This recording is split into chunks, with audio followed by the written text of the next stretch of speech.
Добро утро! Днес за закуска приготвих малай. Сега ще ви покажа как го приготвих. Това са продуктите, които ни трябват. 3 яйца, 150-200 грама сирене, една кофичка кисело мляко, сода, задължително царевично брашно и бяло брашно. Яйцата в тази рецепта не се разбиват с миксер, а с тел за разбиване.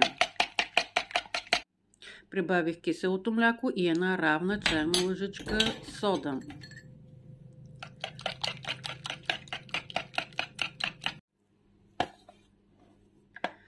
Продължаваме с царевичното брашно, което е 11 супени лъжици. След това и бяло брашно, което е 7 супени лъжици.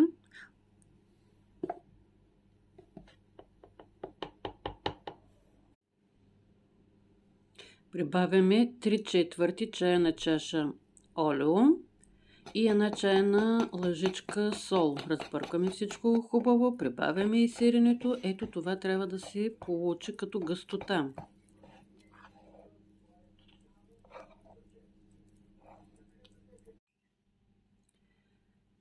Печем на 170 градуса за около 40 минути.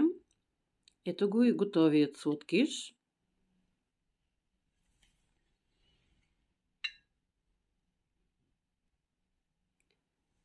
Вижте как се е разпределило сиренето.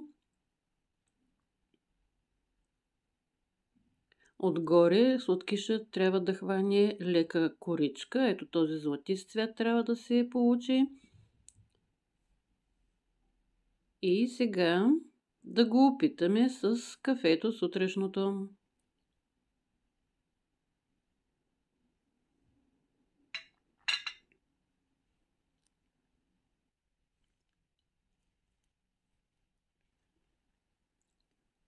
Вкусно е.